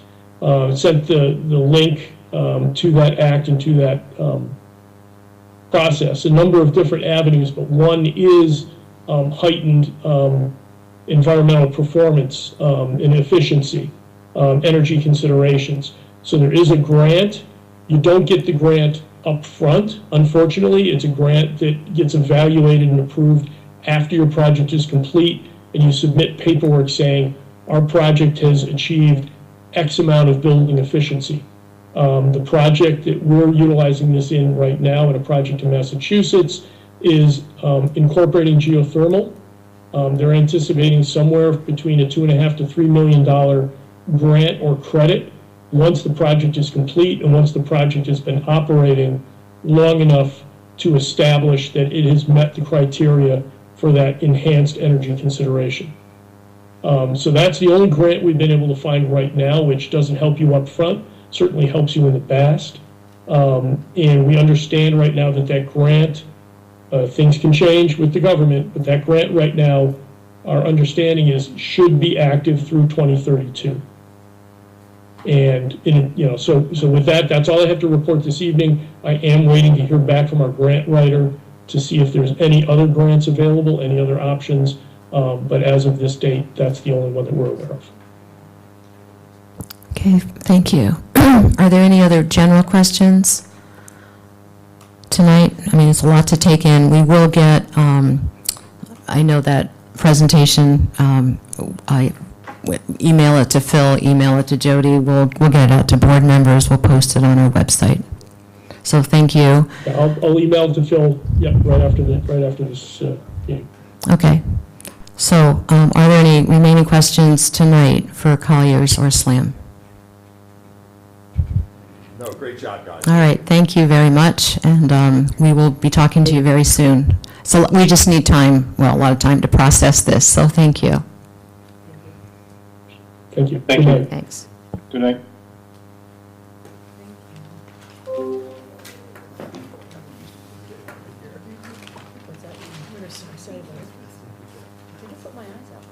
It's got this, it's got this sprinkle on it. Careful, Erica's trying to put your eye out. Can't trust the Sprinkle, a little constellation pattern. We've been waiting months. We've been waiting months to get to that. You take your up to little.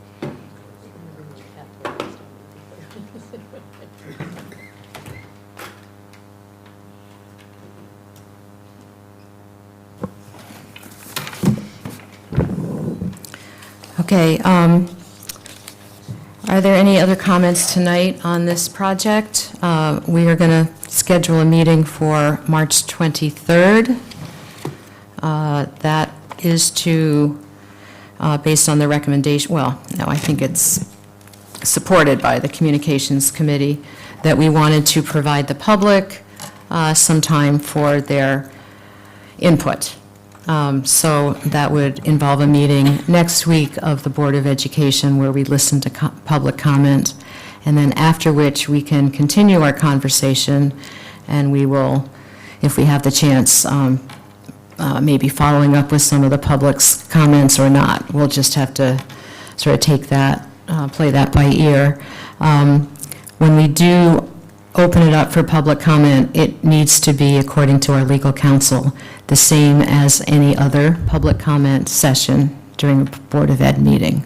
So we listen.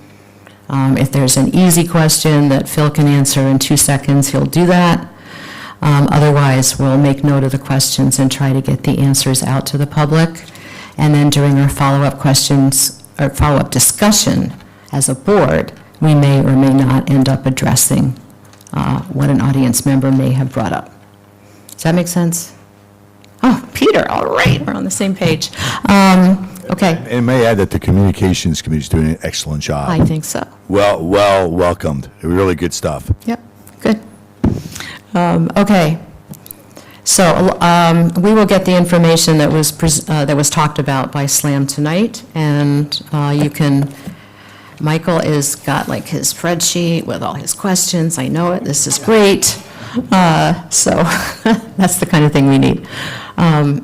Okay, there are further items on this agenda, so let's move on. That was old business. Let's go to new business.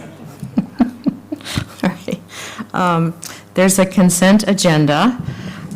Before we ask for a motion to approve it, I just want to point out once again how generous our PTOs are. WIS is donating a tremendous, from classroom furniture to robot equipment, to poster printers, et cetera, all really generous and appreciated gifts. Hess is also donating money to repair, I'm not sure which item it is on the playground, but we look forward to that. So Laura's looking happy. So anyway, again, thank you to the Hess PTO and the WIS PTO. And there's also a donation of a telescope and a guitar. I'm not sure where that came from, but we thank the donor. Okay, is there a motion to approve the consent agenda? Yeah, Oh, yeah. no, it's all part of this. It's all part of it. Okay, All the gifts are on the consent agenda. Yep, all right. Including Yep. your stuff. Wow. We're efficient. yep. Move that the Weston Board of Education accept the consent agenda as presented. Second. All in favor? Any opposition? All right, supported unanimously. Thank you. All right, well, let's continue talking about budgets and money and timelines. Phil, we need to talk about the proposed 26-27 operating budget, capital budget, and technology lease. So do you want to take us through those, Phil? It's a little early for me to be here, but I'll take it. Early? On the agenda. Let's start with fiscal 26. So for fiscal 26, at this time, we're still projecting somewhat of a deficit. Our goal is to end the year with a balanced budget. It will take us some more time just to kind of work out the various pieces that we have to do to ensure that we're there. It's still early. We feel more comfortable doing this around the April timeframe. So when we report back April, May, hopefully at that time we will present a balanced budget. Two things of significant highlights.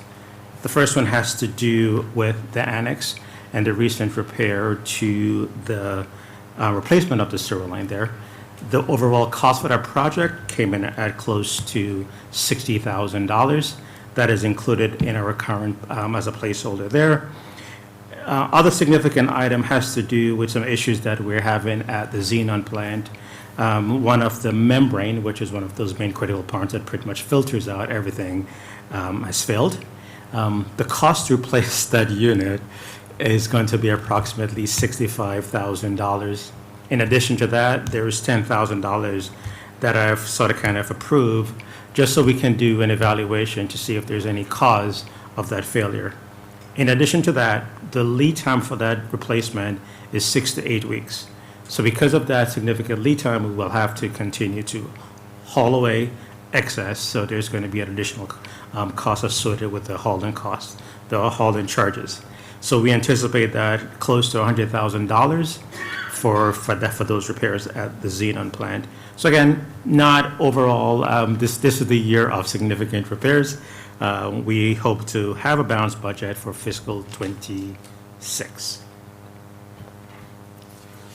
Not quite sure if there's a motion for this. Yeah, there is. Are any questions or comments? This is the monthly financial report for this year's budget. Sorry, I didn't state that correctly. Any questions about the latest financial update on this year's budget? Is there a motion then to approve? Move that the Weston Board of Education approve the February 2026 financial report as presented. Is there a second? Second. Any further discussion? All in favor? Any opposed? All right, that's approved unanimously. Second item, Phil, fiscal year 27 proposed operating and capital adjustments. So for fiscal 27, the Board of Finance did access to take a look at our overall cost to see if there's any ways to mitigate that. Thing they were looking for approximately $600,000 or so. So a few good news. Let's start with the big one, health insurance.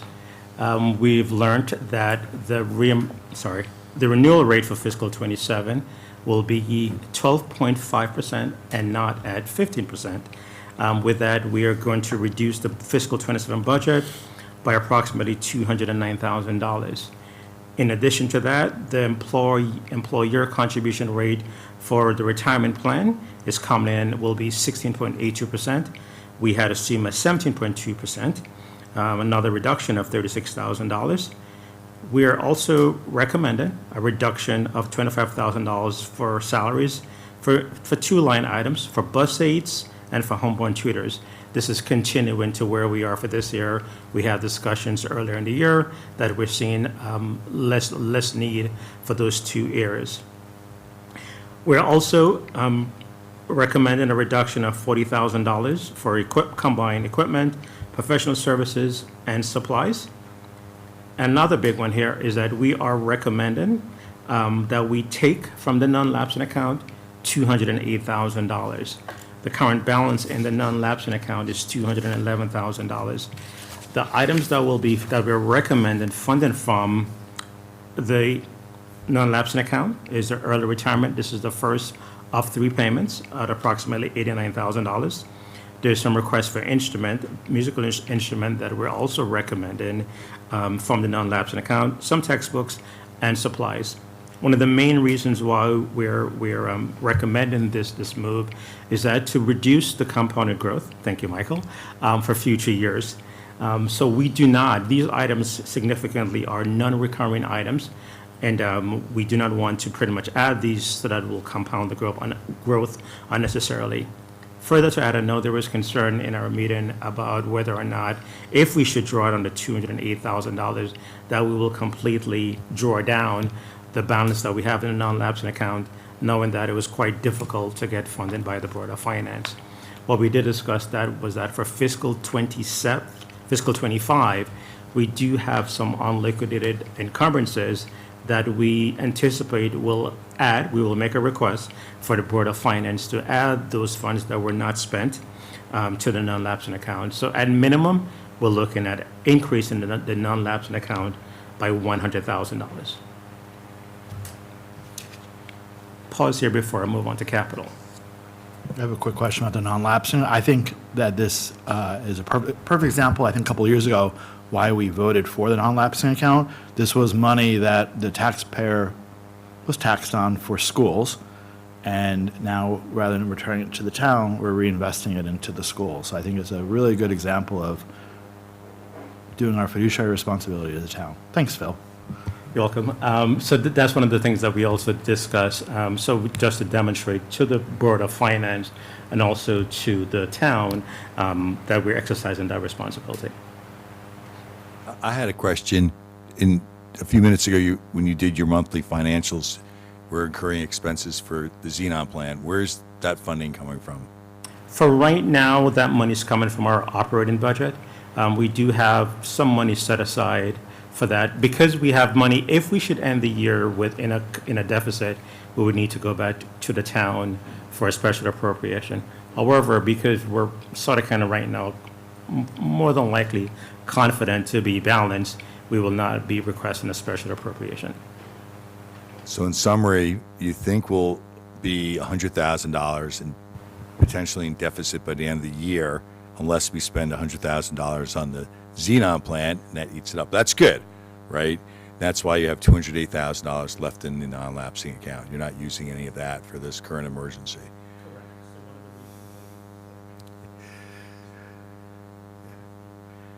We wanted to better understand where we were trending for fiscal 26. Okay, I got it. Okay. Adds up. Any questions on the operating budget for fiscal 27? Okay. On the capital budget for fiscal 27, so a few things. Just as a reminder, the board, our original request for capital was $4.7 million. The Board of Selectmen has recommended to the Board of Finance that $2.4 million approximately, which is the amount for the North House HVAC project, be funded from the unassigned fund balance. So so our request for fiscal 27 will be reduced by $2.4 million. In addition, the Board of Selectmen has also recommended that the roofing project for the core be deferred by a year. So we're fairly confident that, not fairly confident, we know that all of our buildings at some point will have a leak or two, but if we defer this project for a year, we think we'll be in good condition. The idea behind this deferral is that the Board of Selectmen was hoping that any reimbursement that we receive from the North House project, from the grant, will be sort of kind of used to partially fund the roofing project. There may be some timing issues associated with that, but our intent is that for fiscal 28 that we will be making this request. We are recommending making 3 reductions to our budget. Item number 5, which is the duct cleaning. We just completed the 5-year state mandated IAQ inspection. Based on what they saw there, the ducts are fairly in decent condition, so there's not a need for us to do that cleaning for next year. In addition to that, we're going to pause on the rollout of flexible furniture for one more year. We have some money that we have in our current capital budget for fiscal '26 that we can use to accommodate any request for flexible furniture. In addition to that, we're also going to partially defer the aerial lift purchase. We're sort of kind of looking on a multi-attachment unit instead of one single-purpose unit. So all in, with all the reduction from the Board of Selectmen and what we're recommending, the revised capital budget will be $1.275 million. And that is it for fiscal '27. Any questions or comments? Right, I think you're, Do yeah. we re-vote on this capital budget? So if we're unhappy with it, we have a chance to demonstrate our unhappiness? Sure, Excellent. okay. I just have two quick comments that we discussed during our financial committee meeting that just I want to make everyone else aware. The first one was, I believe, that delaying the roof replacement by a year, waiting for the grant sort of reimbursement from the HVAC. The estimate for that, again, not holding us to it necessarily, but the estimate is somewhere between $400,000 and $500,000. Is that correct? Yes. Okay. So that pays for a good chunk of that roof the following year, depending. Of course, there's a timing issue, but that does absorb a lot of that cost, let's say. Okay. And then the second point, again, I'll make this very, very short. I think we got into trouble over the years in terms of having the town believe, let's say, or at least positing to them that through these budgets, through these capital budgets, that the capital budget, the ongoing capital budget to actually run this district is 1 million plus or minus. And so what we've asked Phil to do is, even though the capital budget here is going to be reduced, let's say to approximately 1.275 million, that we do apply some sort of adjusted balance or some sort of footnote, and we've talked about this, to just make people aware of that, the fact that the actual capital budget here is, $4+ million, let's say, for these next few years, let's call it, because there's a catch-up, because it was underfunded, let's call it, for prior years, and that going forward, the capital budget is going to be in excess of $1 million. It's going to be more like $2 million. I'm just, again, this is finger in the air. I know. This is once we get through the catch-up phase, right? But the maintenance capital budget going forward, once we clear these next couple of years, is more likely 2 than 1. So I just wanted that reflected so people are just aware of that going forward. Yeah. Right, so what we decide to do to address that is that at our next meeting, we will sort of kind of mock up, or maybe not this meeting, but once the budget has been approved, we'll kind of show how we plan to to show this. So it's definitely there. So for future years, when anyone should look back, it will be properly noted what the true cost or what our true request has been for the current fiscal year. And just to talk about fiscal '27 capital just a little bit. We know that we do have support both on the Board of Finance and on the Board of Selectmen for the North House project. This is year 2 of that discussion. I think what both the Board of Finance and Board of Selectmen, what they're grappling with is just trying to kind of shore up the funding. How much from where, but in terms of whether or not where this project is, I think we definitely have the support of the town on this. Okay, my only recommendation would be that on this page, you have the revised capital budget request, 1.275, right? Could you underneath add a line that says anticipated capital budget allocation total, and add the HVAC? Because again, going to your line of, we don't want the public to think it's 1.275, we're actually getting 2 points, whatever that is, 425, more than that. I didn't count the roof because it's not a bird in the hand yet. That's all. Phil, quick question. I was at the meeting and I forgot what the outcome was, but I believe I asked the Board of Selectmen for the HVAC at North House, because it's coming from the unassigned fund balance, which I understood, it's money that the community has been taxed on. So can that, though, be removed at the ATBM? It is not, because this project will not be listed as a capital item and thus be not subject to the ATBM.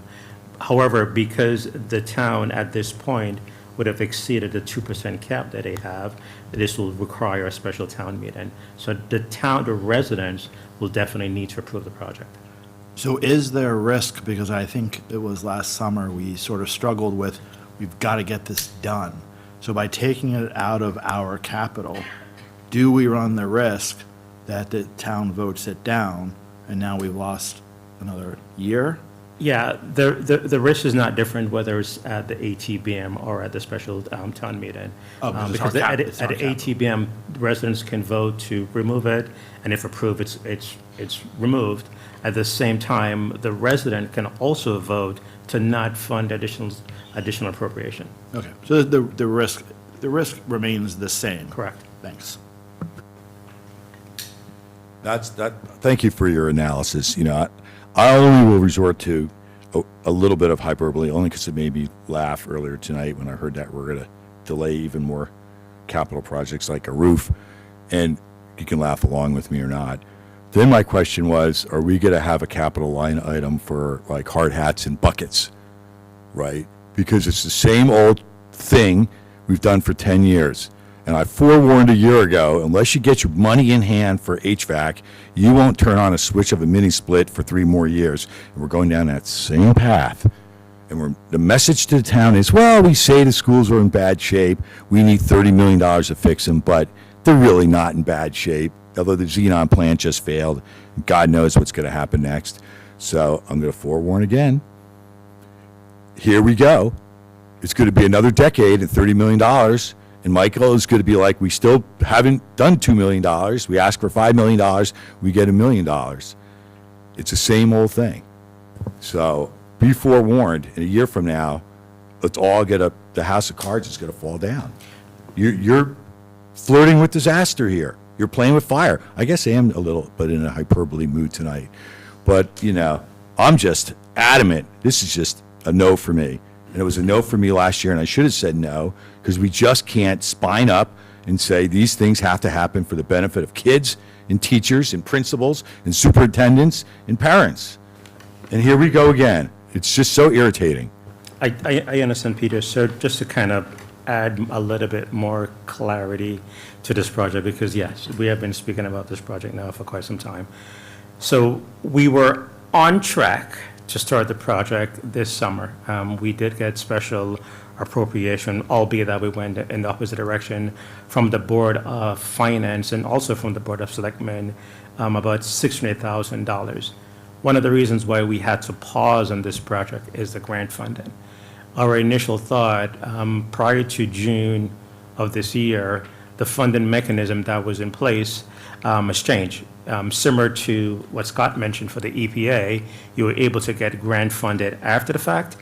July 1, or during the last legislative session, that was changed. And now they have rolled all of the indoor air quality grant to OGA, Office of Grant Administration, so we have to go through that process. With the Office of Grant Administration, you have to get approval before you do the work. We did not want to risk any funding. I mean, it's a significant amount. It could be close to $500,000. So we did not want to risk not having those funding. So we decided to pause just to ensure that we did all the right things according to OGA, because we definitely did not want to risk that. So again, I believe that the support is there. I think the community, the Board of Selectmen, and the Board of Finance has recognized the need for this project. And I think we do have their support. I was at the Board of Selectmen meeting and then the Board of Finance meeting during this budget cycle, listening to Phil and Erica field lots and lots of questions. The support is there, and it's not the Board of Ed removing the HVAC. What it is the capital budget request that went to the town The Board of Selectmen said, there's another way to fund this, and the Board of Finance, I think, agrees. They might disagree about which other funding it is, but that's what they're looking at. And that's their role. So as Board of Ed, we can't keep it in here because the town has put it on a different track than the normal capital budget request. And that's their purview. Okay, any other comments? All right, wait, I think there's a motion. There is a motion with this as well. Could we have a motion regarding the fiscal '27 proposed operating and capital adjustments that we just heard? Move that the Weston Board of Education accept fiscal year 2027 proposed operating and capital adjustments as presented. Is there a second? A second. All in favor? All opposed? All right, motion carries 6-1. Thank you. Just for purpose of notification, so this will then be forwarded to the Board of Finance for their consideration. Final item? Yes. Final item is the approval of the technology lease. So this is our fourth lease then? Fifth? I think we're at 5 now. For 27. Oh, yeah, yeah, So this yeah. is the So fourth. it's fourth. Thank So this is the fourth for fiscal 26. So over the past 4 years, for new members, the board established a funding mechanism by the way of leasing. So with this fourth lease, we've pretty much completed that cycle. The total amount financed is approximately $91,000. We have gone out to a bid. Cogent for the second year came in with the lowest rate at 3.5%. So we are recommending approving, awarding this project to Cogent Bank for the next 4 years. I have a quick question. It's not about specifically the funding, but I'm sure, Dan, as you are aware, overnight, the cost of computers shot up like 30 or 40%. Are we still, is this dollar amount enough? Like, how are you going to mitigate? I think it's a temporary rise. That's sort of what my feelers say, but I don't know how it plays in. So is this enough money? Two things. Yeah. So this is for the current fiscal year. We have purchased these items already. Oh, okay. What you're referring to is concerns that we have for fiscal 27. Fair enough. But in We'll addition to revisit that, this. right, so we can have some other conversation because Dan also has some other concerns as well.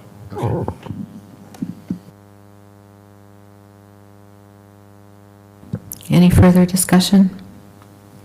Is there a motion regarding the fiscal year 26 technology lease bid? Move that the Weston Board of Education authorizes the superintendent or designee to execute and deliver the lease purchase agreement with Cogent Bank and any related documents on behalf of the Weston Board of Education as the co-leasee with the town of Weston and take all actions necessary and proper to complete the transaction. I second. Thank you, Lisa. All in favor? Any opposed? Motion carries unanimously. Thank you. The next step on this is hopefully this Thursday night with the Board of Selectmen so that they can approve it. Thank you. All right, the next item is Weston Board of Education Policy Regulations and Bylaws.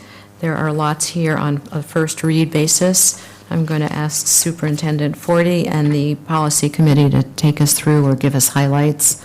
I know there's no action tonight, but just in a nutshell, could you just describe?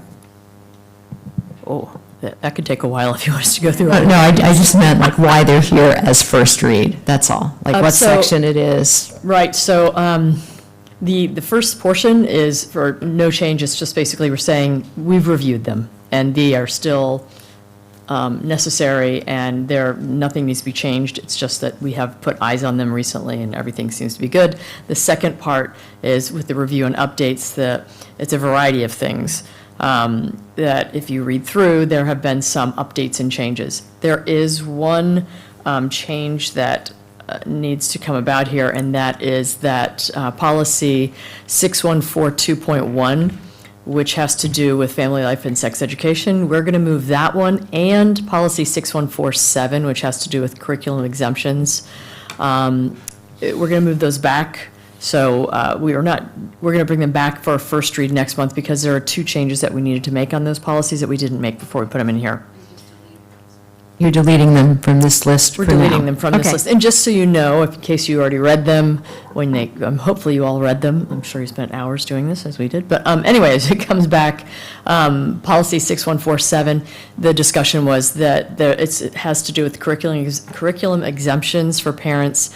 The timeline initially was, notification timeline for the parents was 2 weeks, and we've extended it to 4 weeks, just to be a little more a little more generous with the parents. And then also policy 6142.1, the family life and sex education policy, we're going to strike out the phrase of to comply with the provision of the No Child Left Behind Act, which is kind of gone now. So those Ancient. are the 2 changes, yeah. All right, thank you. Those 2. All right, so we'll, at least I need to do my homework properly. So I've taken a look at the titles, I haven't yet read them all, so, but thank you for your work. I know that that's a lot to get through for a committee. And we're also very, very happy to announce that we will not be having an April meeting, just to give everybody a break. So. Totally support catching up. Yes.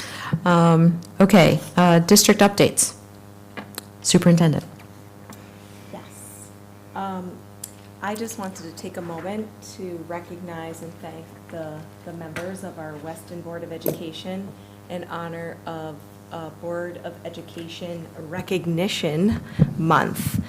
We know that serving as a board member requires an extraordinary commitment of time and thought and care. And we're really grateful for the countless number of hours that you spend reviewing materials, engaging in really thoughtful discussions, asking questions, making super important decisions that all guide the future of our schools and the success of every single Weston student. So on behalf of our students and our faculty and staff and the administration and the entire Weston Public School community, thank you for your service. Thank you for your partnership. Thank you for your commitment to our students, staff, and families. We are very grateful. Thank you.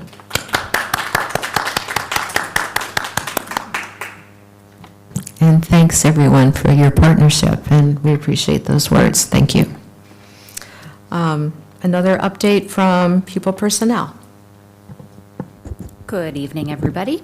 On March 12th, I had the opportunity to attend the Weston Middle School PTO meeting to share information about pupil personnel services and special education at Weston Middle School specifically, and to learn more about their work supporting our students and the broader school community.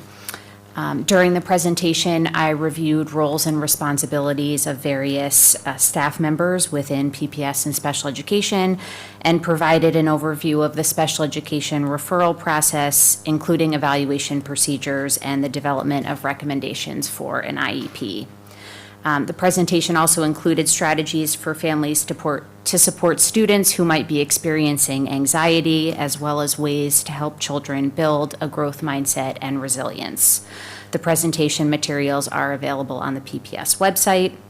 I'm very grateful to the families that attended and engaged in a really thoughtful discussion by asking questions, sharing perspectives, and offering ideas for future parent programming. I'm currently working with our PTO liaisons to plan presentations for Weston Intermediate School and the high school before the close of the school year. Thanks. Can I add something in there?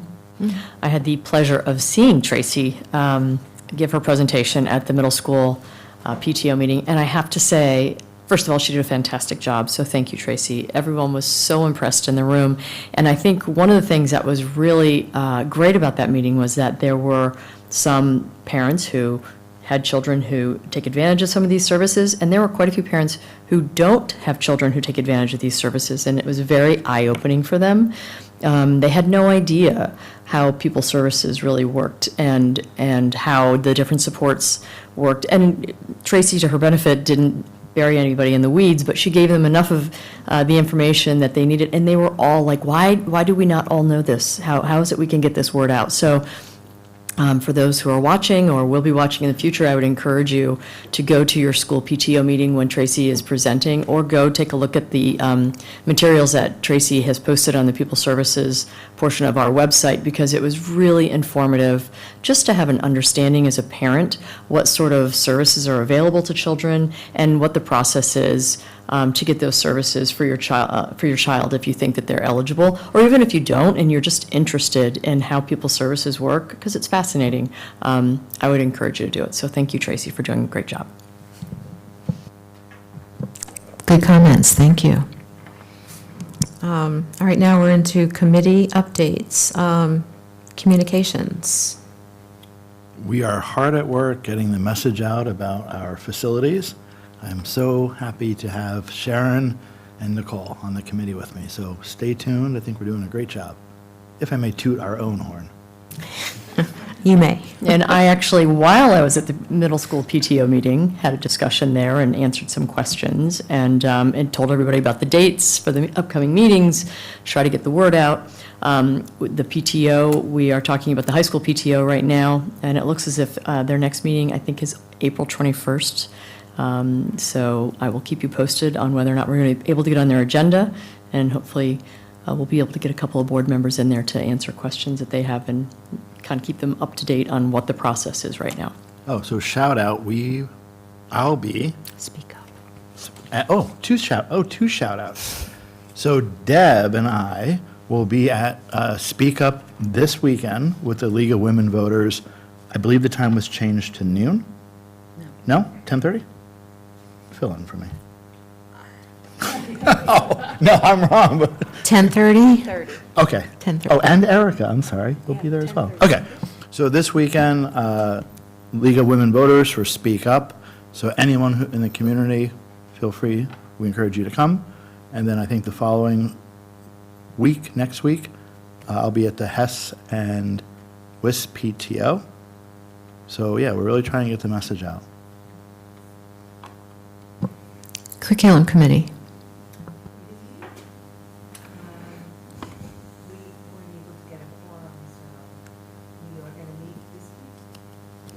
Nope. We had a delay during our March meeting, and so we weren't able to reschedule because of, and so our April meeting is going to be extended by 90 minutes, and we'll include our March and our April agenda items. Yep. Okay, the EOC Committee met last Friday and just previewed the issues that were going to be addressed tonight. Lots of work ahead, so thank you, EOC Committee, and obviously the whole board. Finance, Facilities, and Operations. Oh, we discussed all the non-confrontational items that we talked about this evening, from the capital budget and the operating budget to the Xenon plan and the tech lease, which was the least of our worries. Okay. Negotiations, have they started? Okay, not quite yet. Policy Committee, we heard from you. Yeah, you're done. Anything new with Safety and Security Committee? We met earlier this month, and we just talked about basically upgrades and enhancements to the physical security, including radios and the communication systems, as well as hardening entry points to the schools. Okay. Updates from organizations, first one being CABE. Well, just as a reminder, they have archived webinars that include a deep dive into budget adoptions and best practices for financial oversight. In this month's CABE Journal. I think your microphone needs to be on, sorry. Thanks a lot. In this month's CABE Journal, they have Enhanced Policy Service, Educational Issues Summit, and the State Department of Education's review of special education. But what was really interesting, and I think applies to us in this CABE issue, is a legislative plan. And it talks about tips for effective lobbying, and we're certainly going to need to do that, and potential legislature that we can help impact our building policy. So it might be a good read for us. Anything new from CES? We handed out raises. Okay.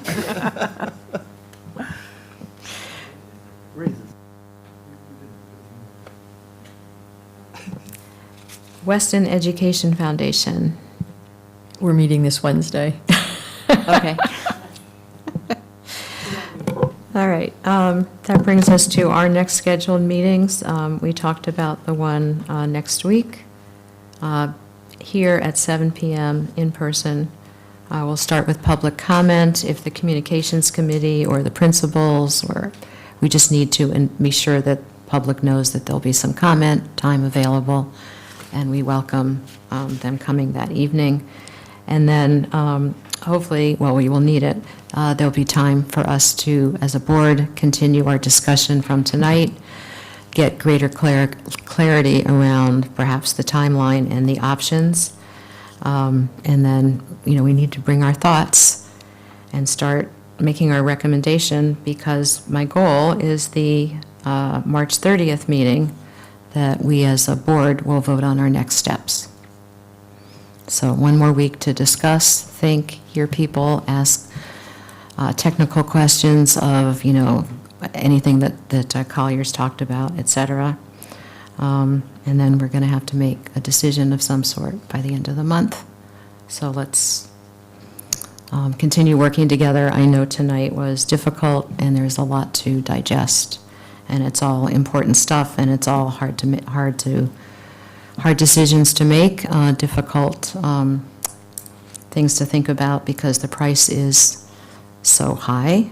But I also want to recognize the good news we got tonight, and I do not want to give up on the potential for perhaps even more good news through other avenues. All right, is there a move to adjourn? I actually have two more comments, but they're 5-second comments each. Sure. One is, how about those Girl Scouts? World Thinking Day, high school, the little kindergartners read. That's right. And how about that 7th grade middle school robotics team going to nationals? I think they're on the court before the University of Pennsylvania beats Illinois in the first round of the NCAA, so I'm very excited. All right, that's a good note to leave on, so thank you, Peter. Is there a motion to adjourn? So moved. Thank you. Second? Second. All in favor? Okay.